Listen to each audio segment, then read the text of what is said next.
Hello বন্ধুরা, Mrs rice কিচেনে তোমাদের সকলকে স্বাগত জানাই। ভিডিওটা দেখতে দেখো, আশা করছি তোমাদের খুব ভালো লাগবে। আমি তোমাদের কাছে আজকে একটা অন্য ধরনের রান্নার ভিডিও নিয়ে চলে এসেছি।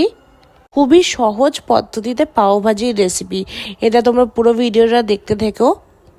তোমরা দেখতেই পাচ্ছ আমি এখানে কিছু সবজি নিয়ে নিয়েছি। আমি খুবই সামান্য উপকরণ দিয়ে এটা বানিয়েছি। সবজির মধ্যে নিয়েছি ফুলকপি, বিট গাজর, গাজর আর আলু, ব্যাস। আর মশলা বানানোর জন্য নিয়েছি পেঁয়াজ আর টমেটো, ব্যাস। খুব সামান্য উপকরণ দিয়ে এটা আমি চটজলদি রেসিপি বানিয়েছি। প্রথমেই আমি সবজিগুলোকে বিট গাজর ফুলকপি আলুকে ভালো করে সিদ্ধ করতে বসিয়ে দেব। আর অপর দিকে আমি পেঁয়াজকে ভালো করে চপ করে নিয়েছি, পেঁয়াজ আর টমেটোকে।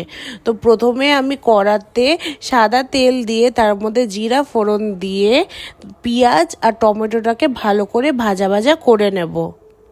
তারপর পেঁয়াজ ভালো করে ভাজা হয়ে আসলে ওতে এক এক করে আদা রসুন বাটা, তারপরে জিরা গুঁড়ো, ধনে গুঁড়ো, লঙ্কার গুঁড়ো, হলুদ, নুন দিয়ে ভালো করে কষিয়ে নিতে হবে মশলাগুলোকে। অপর দিকে আলু, ফুলকপি এই সব সবজিগুলো ভালো করে সিদ্ধ হয়ে আসলে সেগুলোকে মশলার মধ্যে দিয়ে দেখতেই পাচ্ছ আমি এখানে পাওভাজি ম্যাশার ইউজ করেছি। এটা দিয়ে ভালো করে ম্যাশ করতে হবে। আর পাওভাজিতে তোমরা আমি এখানে অল্প বাটার ইউজ করেছি, তোমরা ইচ্ছা করলে বেশি করে বাটারও ইউজ করতে পারো।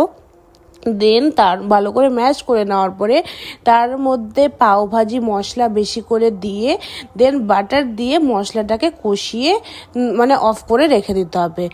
দেন আমাদের তো পাওভাজির মশলা রেডি হয়ে গেল। আর আমি এখানে পাওভাজি বান যেহেতু পাইনি, তাই জন্য আমি এখানে বার্গার বান যেটা আছে ওটাকে দেখতেই পাচ্ছ হাফ করে স্লাইস করে কেটে নিয়েছি।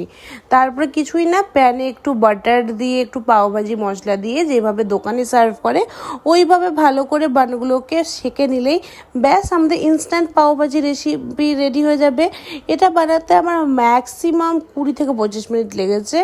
তো তোমরা এটা বাড়িতে দোকানের মতন পাওভাজি অবভিয়াসলি অনেক হেলদি, এটা তো বানিয়ে খেতেই পারো।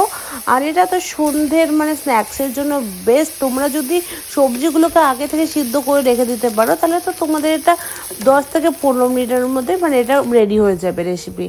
তো ঠিক আছে বন্ধুরা, এই ধরনের এক্সাইটিং ভিডিও তোমাদের কাছে নিয়ে আমি আরও চলে আসবো।